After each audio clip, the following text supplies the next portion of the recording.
بسم الله الرحمن الرحیم. الحمد لله و صلاة و السلام علی سیدنا و نبینا رسول الله و علی آله و اصحابه و من والاه. بعضی دوستان سوال کردن از بس که بعد رمضان موسمی به عمره رفتن، زیارت خانه کعبه آغاز شده و بندگان به مهمانی خداوند به زیارت کعبه می روند و عبادت عمره را انجام می دهند. برادر از اونجا سوال کردن که آیا وقتی من در مکه قرار دارم هر وقت که خواهم میتوانم اطراف خانه خدا طواف کنم و اگر طواف کنم آیا حتما باید طواف من 7 شوط یعنی 7 دور باشد یا هر عددی که خواهم و توانم جایز است که طواف کنم؟ دوستان عزیز، فقیهان گفتن هر کی از راه دور است و به حج یا عمره می آید در وقتهای خالیش بهتر است به طواف مشغول شود، اما هر که از ساکنان مکه است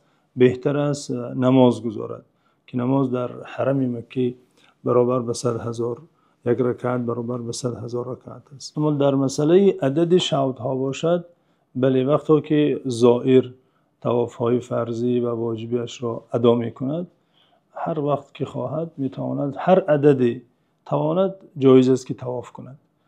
اگر 7 شوط 7 دور طواف کند البته ثواب بیشتر است، عبادتش پرتر است، اما سوال سری جایز بودن و یا جایز نبودن است که البته جایز است. اگر در عدد طاق استد مستحب و خوبتر است، یعنی 3 دور طواف کند یا 5 دور طواف کند مثلا.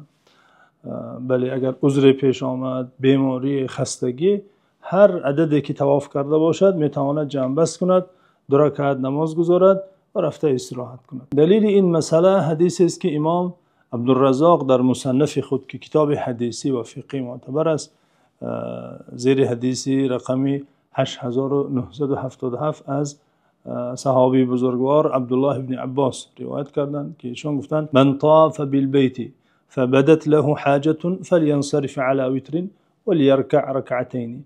هر زائر طواف خانه خدا کند و عذر پیش آید او را میتواند عدد ویتر طواف کرده توقف کند و 2 رکعت نماز گذارد. این چنین از امامان بزرگ مثل سفیان ثوری و دیگران روایت شده که آنگاه که در مکه می بودند و وقت خالی می یافتند هر عددی که میسر می گشت برایشان آن عدد طواف می کردند و ضرور نمی دانستند که طواف حتما باید 7 شوط باشد. در هدایه امام مرغیلانی که یکی از کتاب‌های معتبر فقهی است آمده، امام میگوید و یطوف بالبیت کلما بدا له لانه یشبه الصلاه.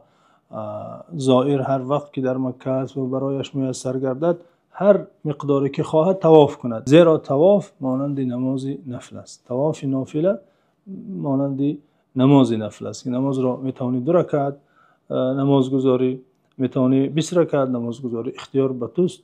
این چنین در طواف نیز چنین است، عدد معین شرط نیست. البته نظر دیگری هست، نظر امام مالک هست، میگن طواف چه فرضی باشد چه نفلی میباید حتما 7 شوط باشد، اما آنچه که گفته شد بنابر مذهب امام ابو حنیفه و مذهب امام شافعی و مذهب امام احمد حنبل است که عدد معین را در طواف نفلی شرط نمیدانستند و امید قبول طاعت و عبادت ها.